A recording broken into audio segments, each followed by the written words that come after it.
बीच में आ जाओ बॉस, बीच में आ जाओ बॉस, बीच में आ जाओ सब बीच में।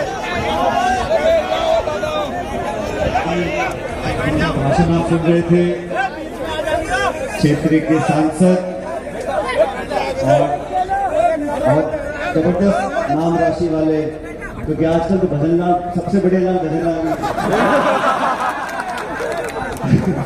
जाधव साहब,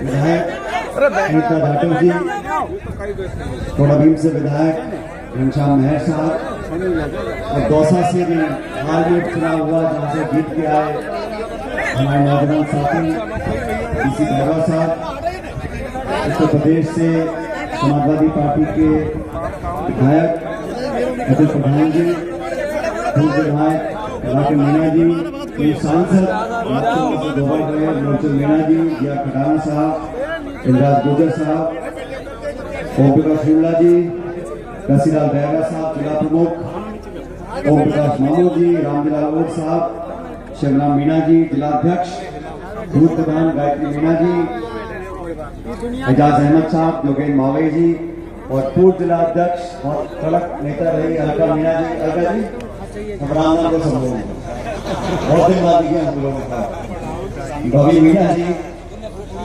भगवान साहब शर्मा जी, नरेश जी, विशाल मीणा साहब, और शहादत देने वाले परिवार के सभी सदस्य जिनका आज हम लोगों ने सम्मान किया। आप सबके सामने शेर की मूर्ति का अनावरण हुआ और कुलदीप जी की मूर्ति का अनावरण करने का सौभाग्य हम सबको मिला, और आप सबके सामने आज एक प्रतिमा खड़ी है जो बहुत लंबे समय तक लोगों को, क्षेत्र को, आने वाली पीढ़ियों को प्रेरणा देगी। साथियों, कार्यक्रम के लिए मुझे कुछ दिन पहले जयपुर में क्षेत्र के लोग गए थे, मुझे आवेदन किया, और मुझे खुशी है कि आज इतने सारे लोग जयपुर से, जिले से, आसपास के क्षेत्र से सब लोग यहाँ पर आए इनको सम्मान देने के लिए। और वो व्यक्ति, वो परिवार जो सेना के माध्यम से देश सेवा करता है, बहुत मन पक्का करके अपनी माएं, अपने बच्चों को, हमारी बहनें, अपने घर वालों को फौज में भेजती हैं। और फौज की नौकरी में घुसना आसान काम नहीं, बहुत लगन, मेहनत, परिश्रम, अनुशासन जो व्यक्ति रखता है। उसके बाद 100 तरह की परीक्षा होती है, फिजिकल, मेडिकल होता है, और फिर जाके वो हरी वर्दी पहनने का सौभाग्य एक नौजवान को मिलता है। फौज की सेवा देश की रक्षा के लिए होती है, और जो फौजी जानता है कि किसी भी दिन दुश्मन का आक्रमण हो सकता है, मेरी जान जा सकती है, जैसे आज हमारे भाई शहीद हुए स्वर्गीय कुलदीप जी, जब उनकी मौत हुई होगी तो उनके जहन में यह सवाल नहीं था कि मैं आज अपनी जान दे रहा हूं तिगड़िया के लोगों के लिए, अपने मां, बहन, भाई, भतीजे, भांजे के लिए, समाज के लिए, धर्म के लिए, राज्य के लिए, वो देश के लिए। तो जो फौज में सेवा करता है वो इन बाधाओं से ऊपर उठ जाता है और पूरे संपूर्ण राष्ट्र की सुरक्षा करने की जिम्मेदारी अपने सीने पर लेता है। ऐसे लोगों को हम नमन करते हैं, और इस पूरे क्षेत्र में हजारों हजार की संख्या में परिवार हैं जिन्होंने कई पीढ़ियों तक सेना के माध्यम से देश की सेवा करी है। मैं इस परिवार को और तमाम परिवार वालों को जिन्होंने अपनों को खोया है देश की रक्षा करते हुए, उन सबको नमन करता हूं, अपना शीश झुकाता हूं, और आप सबसे भी आग्रह करता हूं कि हम उन परिवार वालों को संबल दें, ताकत दें, और अपनी पूरी सहायता सहयोग कर आने वाला जीवन उनका बेहतर बनाने की कोशिश करें। साथियों, बाकी लोगों ने बहुत सारी बातें बोली, मैं तो सिर्फ इतना कहना चाहता हूं कि आज आप सब यहां इकट्ठे हुए हो। मैं देख रहा हूं खेतों में खूब फसल की लावनी चल रही है, लोग काम कर रहे हैं। मैं उम्मीद करता हूं कि हम सबके घरों में खुशियां आए, हमारे किसान भाई आर्थिक कुछ और संबल हो। लेकिन एक बात तय है, इस देश प्रदेश में अगर प्रगति विकास को लेकर आना है, हमें आगे बढ़ना है, तो हमें शिक्षा के माध्यम से, बहन बेटियों को पढ़ाने के माध्यम से अपने परिवार वालों को मजबूत बनाना है। इतनी सारी चुनौतियां देश प्रदेश हमारे सामने है। इतना बड़ा देश, इतनी बड़ी चुनौतियां, नाना प्रकार की भाषा, धर्म, पृष्ठभूमियां, बोली, खाना पीना, रहन सहन, फिर हम सबके अंदर एक देश के प्रति जो समर्पण भाव है, देशभक्ति का भाव है, वो आम बात नहीं। कोस कोस पर बदले पानी, 30 कोस पर वाणी। इतनी विभिन्नता है, फिर भी इस भारत माता के लिए सब लोग हैं। अलग अलग विचारधारा हो सकती हैं, अलग अलग दल के लोग बैठे हो सकते हैं, लेकिन देशभक्त वो होता है जो खुद अपनी सोच को पीछे रखकर देश की सोच को आगे रखें। और हमारी नौजवान पीढ़ी से मैं उम्मीद रखता हूं, जो संस्कार हमको मिले हैं उन्हें आगे बढ़ाना होगा। जो शिक्षा में स्कूलों में मिलती है, उसके अलावा हमारे परिवार से, हमारे आसपास के समाज के लोगों से, हमारे इतिहास से भी समझना सीखना पड़ेगा। एकजुटता रहती है, प्यार भाईचारा रहता है, तो विकास भी होता है, प्रगति भी होती है। आप सबसे मैं आग्रह करूंगा, शिक्षा पर हम लोग ध्यान दें। फौज की बात हम लोग कर रहे थे, मुझे भी सौभाग्य मिला 2012 में भारतीय सेना का हिस्सा बनने का। स्वर्गीय पायलट साहब भी वायुसेना में फाइटर पायलट थे। मेरे स्वर्गीय दादाजी वो कम पढ़े लिखे थे, वो हवलदार तक रह गए थे, लेकिन फौज,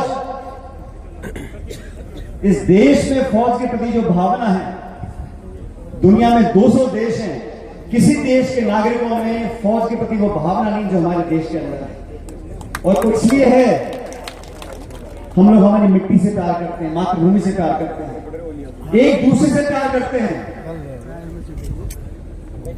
देशभक्ति की भावना तब तक पैदा नहीं होती जब तक आपसी प्रेम और भाईचारा नहीं होता। हमारा आपस में झगड़ेंगे, दरारें पैदा होगी, नफरत पैदा होगी, तुम देश प्रेम नहीं कर सकते। फौज की बात ये राजनीतिक मंच नहीं है, लेकिन जो हकीकत है बयान करनी चाहिए। फौज में घुसने के लिए लाखों लाख बच्चे तैयारी करते हैं। मुझे दुख है कि सत्ता में बैठे लोगों ने फौज की नौकरी को भी अपने मनमाने तरीके से कम करने का काम किया। 4 साल की नौकरी और फिर रवाना करने का काम कर रहे हैं। मतलब खुद तो आप 5-5 साल चुनाव लड़के 15-15, 20-20 साल सत्ता भोगो, और जो टावर छोड़े नौकरी करना चाहते हैं उनको 4 साल नौकरी में छुट्टी करो। खुद के लिए तो 3-3 टर्म, और जो फौज नौकरी करते हैं तो 4 साल नौकरी करके घर भेजो। 20-22-21 साल की उम्र में आप रिटायरमेंट कर दो, ये सही नहीं है। हमने तो सब विरोध किया। मैंने कहा आपको बचत करनी है, पैसा कम खर्च करना है, 100 तरीके और है। एक सोच बन गई है, आप समय जाया करोगे नाम बदलने में, इतिहास बदलने में, खोद खोद कर मंदिर ढूंढने में, लेकिन जब फौज की बात आती है, उन परिवारों की मदद करने के लिए, सहायता करने के लिए जो कोष है उसको बढ़ा नहीं सकते। अग्निवीर के नाम से स्कीम चलाई है, उसमें 4 साल के बाद बच्चों को आप घर भेजना चाहते हैं। किसानों के हमारे क्या हाल है?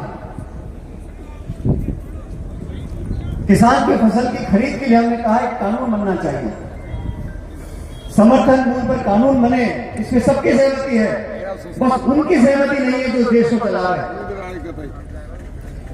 जब फसल खरीद होती है तो समर्थन मूल्य की घोषणा होती है, लेकिन आप और हम जानते हैं कि समर्थन मूल्य पर खरीद होती नहीं है। इस पर कानून बनना चाहिए। इस सोच को लेकर हम आगे बढ़े। इस क्षेत्र में जब जब मैं आया हूं, आपने संपूर्ण प्यार, आशीर्वाद दिया है, और यहां के लोगों ने आज से नहीं, दशकों से हम सब लोगों को बहुत ताकत दी है। ये बात सच है। यहां से कभी ना चुनाव लड़े हैं, ना आगे मुझे पता नहीं क्या होगा, लेकिन जब जब भी यहाँ पर चुनाव का समय आया, मैंने आप लोगों से आग्रह किया। आप सबने 36 गांव के लोगों ने हमारी मदद करने का काम किया। मैं आज आपको धन्यवाद करता हूं और आपसे आग्रह करता हूं, ये स्नेह, ये अपनापन, ये आशीर्वाद आप बनाए रखें। आपने पिछले चुनावों में, ये अनिता जी खड़ी हैं, मुझे याद है जब मैं चुनाव प्रचार में